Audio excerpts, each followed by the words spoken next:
Morning, Sean. How are you? Can we just start off maybe with the injury update? What you can tell us? Yeah, so tell me who you're asking about.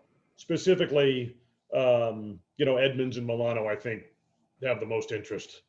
Yeah, they'll both be out there today, and some in limited fashion and some in normal fashion. So, we're going to take it one play at a time once they get out there.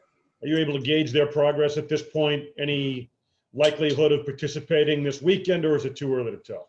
Yeah, too early, Adam. I don't see it, and that's not a strategy thing. It's more we got to see. I need to see. I haven't seen them since we left over the weekend here, and what they've been able to do. So I've gotten reports from our trainer, but I want to put my eyes on it today here. Thank you. Sure. Good morning, Sean. Mark Gaughan here from the Buffalo News. Just what do you see from Tyler Higbee that makes him an effective tight end? And could you just comment in general about defending good tight ends when a team also has some pretty decent receivers to cover? Yeah, this is a really good football team. A big challenge on offense. Our defense going against their offense. They got a tremendous system. Sean McVay does a tremendous job. We've gone up against each other before when he was in Washington. So a lot of respect for what they do, how they do it, and their personnel. From top down and from left to right, they do a great job. And they've got a great offensive line, great set of tight ends and receivers that all play well. So it'll be a big challenge for us. Anything that stand out about Higbee when you watch him? What do you see? Yeah, real smart player. A lot of respect for him. He's had a productive year. Obviously, I think the numbers speak for themselves. So he's a guy that we definitely have to be aware of. Thank you. Sure. Coach, good morning. Mookie Hawkins, Waffle Sports 1080. How you doing? Good, Mookie. How are you? I'm okay, man. Sometimes it's Tuesday, you get that day off, but we know in your line of business, there is no such thing. Did you get the chance to register to vote yesterday, Coach? Yeah, I'm all signed up, man. I didn't do it yesterday, but I'm all signed up. It was good to see, your captain, Jerry Hughes, and a few other players, lead the charge in, getting people to register to vote. That is so important in society more than, you and I both know. But getting down to football, Coach, how easily people forget that you made the playoffs 2 out of the past 3 years. You're 2-0 now. I mean, last year you were 3-0 at this point. So you turned this team into playoff caliber. What makes this team championship caliber? We're just focused on the Rams right now, Mookie. We're focused on improving our football team and the Rams. We know what a challenge this is. They're 2 years. They're a year, basically 2 years off of being in the Super Bowl, which is where we want to be. So we've got a lot of respect for them. They've led in every game to this point, have not been behind, if my math is right. And so they've done a tremendous job to this point. Well-coached football team with a lot of talent. Appreciate your time, Coach. Thank you. Sure. Hey, Sean, Mike Catalana in Rochester. Jared Goff seems to be so good when he's in rhythm, timing, he's accurate. Is there one particular thing that is maybe the most important to try to break up that rhythm? Because when he gets it going, it seems like it's a very difficult thing to slow down, especially with the weapons he has. Yeah, I think, he does a great job, and so does their entire offense. They've been together. They've got continuity on that side of the ball. He and Sean McVay seem like they've got a great rapport, great dynamic there. They talk a lot during the game, and I'm sure, in their days leading up to the game. So there's a lot of communication that goes on from Sean to the quarterback during the game. In that case, though, people talk about guarding, say, a guy like Josh who extends plays and runs and plays that way and the frustration of that. But is there a level of frustration when a guy just sort of gets that rhythm? Because I've watched him these last couple of weeks, and it's hard to get to him. It's hard to disrupt that from him. Yeah, they do a great job. I mean, it starts up front for them, and they've got a great offensive line, and that'll be a big challenge for our defensive line. And they do a great job of protecting their quarterback, and they've got a good system. And, I can't say enough about what they do offensively. Thanks. Hey, Sean, Sal Mayorana in Rochester. Good to see you. I got a couple things for you. First off, obviously Levi, looking at the replay of the game, it was kind of a tough day. What do you have to do to get him back on point, especially against a team that's as good offensively as this one? Yeah, I think, the biggest thing Levi did, I thought, outside of, where he was challenged a little bit, and they made some good throws and good catches. So that's going to happen from time to time in the NFL. That's why these guys are pros, right? Best of the best. And the thing I appreciate about Levi is he stayed resilient through the game, and he found a way, and much like our team found a way, and he made some big plays for us down the stretch, not only in the pass game, but in the run game, things that don't get charted or noticed as much. So appreciate his resiliency, and just as an overall team, I love the way that our team is fighting through adversity. We found a way overall, and I just think that this will be a big challenge for us as we go against their offense. And if I could ask about Aaron Donald, obviously, guys, tremendous player. You've gone against tremendous players. What do you think maybe separates this guy from so many others? Just the way he destructs the game. Can you kind of talk about that a bit? Yeah, I mean, I think it's really one line. He was a wrestler. Okay. That speaks for itself, right? I mean, everything that goes into wrestling, man. I mean, this is when I watched him warm up in the Super Bowl just on TV, and he's warming up like a wrestler, So if my research is right or my information is right, I think he was a wrestler and a good one. So I mean, that background serves people well in a lot of ways in their lives. So is he a guy though, Sean, that you have to game plan for? No doubt about it. We got to definitely. I mean, yeah, you can't just have a blind eye towards one of, if not the best player in the NFL. So you gotta be smart with it. And so we start with that. We always start with the health and respect for the opponent every week, Sal, and in particular this week with this opponent and Aaron Donald. Thank you. Sure. Morning, Sean. Matt Fairburn here. Curious, as a defensive coach, if you could explain what the challenge is when a team uses a lot of pre-snap motion on offense. Well, they make you adjust in a lot of ways, like the Rams. You're probably referring to the Rams offense, Matt. So they make you adjust in a lot of ways, which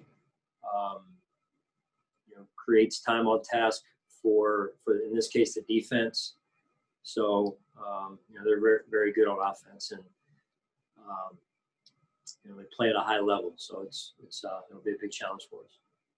What does that do to kind of test, the communication guys have in the secondary? And, obviously those guys have been playing together for a long time. They're up to the task, but what is the importance of communication when they're moving parts around on offense? Yeah, that's huge, man. You sound like a coach. That's huge. We got to make sure that we are communicating. We're talking. So that's a big part of it for us. Yeah. Thanks, Sean. Sure. Hey, Sean, I remember, back in training camp when we started talking to you about Josh Norman and, your familiarity with him and what he can do. How excited are you to get him back in the mix, and how much can he help things with with what he brings? Yeah, I mean, he'll help. I'll talk about that when that's coming up here. I'm focused on the guys that are going to be on the field this week. With respect to your question, it'd be good to have Josh back, but right now I'm focused on the guys that we have and the guys that are going to play this week. Thanks. Sure. Hey, Sean, my question was actually pretty similar. I know we haven't talked about Josh's timetable in a while. What is it looking like with him? How's he progressing? Because his 3-week IR stint is coming up pretty short here. Yeah, I think he's looking good. How good remains to be seen. I'll know more in the next week here, because it's critical this week, from an off the field standpoint, that he is progressing to the point where he's ready to go. I can't tell you right now exactly, but where he is. But these next, Wednesday through Friday, and then over the weekend will be big for him. And then a question for you on Cody Ford. Where do you think he has excelled so far in his first couple of games at right guard as the full-time starter, almost full-time. Yeah. Yeah. I mean, he continues. This is a player that played tackle last year. In his first year, as you know, Joe, he's playing now guard. And the good thing is he can bounce outside if he needs to, if we need him to. And so there's position flexibility there. I love his mindset, embracing whatever the team asks him to do, whatever the team needs. And I think there's a lot of value in that and the mindset that he brings to our football team. Thanks. Sure. Hey, Sean, John Warrow, AP. John. How relieved would you have been not to have to be in Aaron Darnold's weight class as a wrestler? Yeah, very relieved, especially because I'm an old guy, man. No, he's a heck of a player, heck of a person from what I can tell outside. I don't know him, but we've got a lot of respect for him. No, I hear you. Just looking at offense and based on, how the Bills have come out throwing and how Josh has come out completing passes, fair to say that your preseason concerns over timing and the receiving game may have been unfounded? Unfounded. Well, no. Look at the numbers No. that they're putting up, and you said that was one of your primary concerns. Yeah, no, my concerns are never unfounded. But just you're always aware of what you need to work on, right? I mean, it's no different at home. You got things that you need work on, and you gotta pay attention to them, and you gotta work on them. So that's why my concerns were the way they were, because we're trying to build an offense. We're trying to build a good, solid foundation as a football team, and so yeah, I'm going to be concerned about some things, and I know you mentioned that was one of them. So.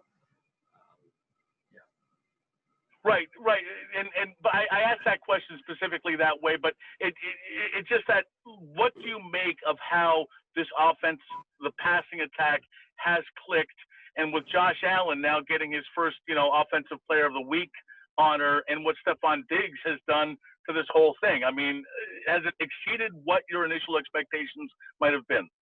I mean, listen, we're 2 games in here, right? So they're off to a good start. John, to your point, you make a good point. They're off to a good start. A lot of football yet to be played, a lot of growth yet to be had, and I love how they're subscribing to the team first approach on the offensive side of the ball, where we're getting different guys the ball, and one guy complements another guy, and I think that's healthy and a good dynamic as a football team. Thank you. Sure. Hey, Sean, Jay with the Buffalo News. How you doing? Good, Jay. How are you? Good. I know you don't like to make player comparisons too often. You usually leave that to us. But the name frequently mentioned with Ed was Aaron Donald when he was coming out in the draft and everything like that. That's obviously a lofty comparison, maybe the best defensive player in football. But do you see any similarities between what Ed's strengths are as a player and maybe what Aaron does? Appreciate how you shaped that question. I'm not going there, but good try. Okay. Aaron's his own player. Ed is his own player. Let's keep it like it is. And like I said to you before, I got a lot of respect for Aaron, and I've got a lot of respect for Ed on our team. He's off to a good start, and he's a young player that's going to continue to grow and get better. And that's what my focus is, and that's what his focus needs to be. And we'll just keep those separate for now.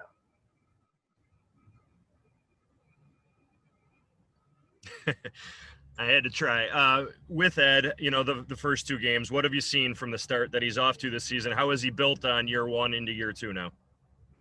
Yeah, I mean, he's healthier, number one. Our medical staff and he have done a good job working together on that end. And you watch how he understands his role in the defense.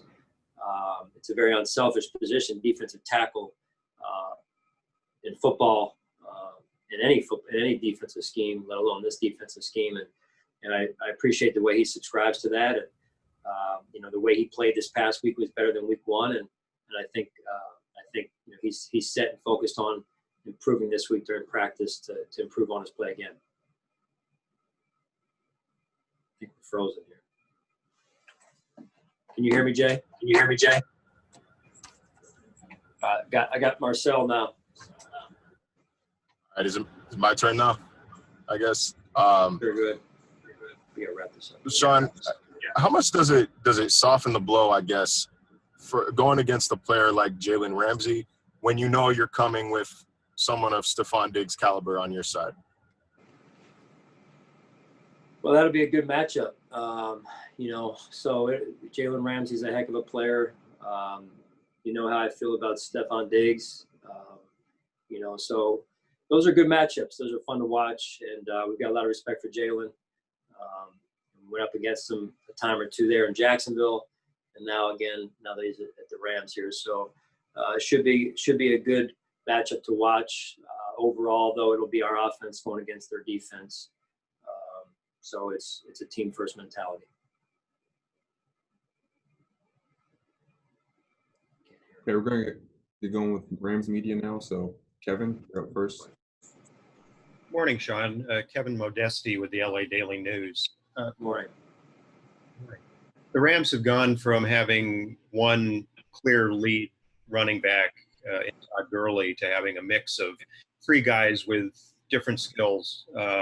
And this week, there's the uncertainty about who's healthy. How does that affect your preparation? It affects it a little bit, but not overly that much. We're aware of who they have in the backfield. All three are talented backs.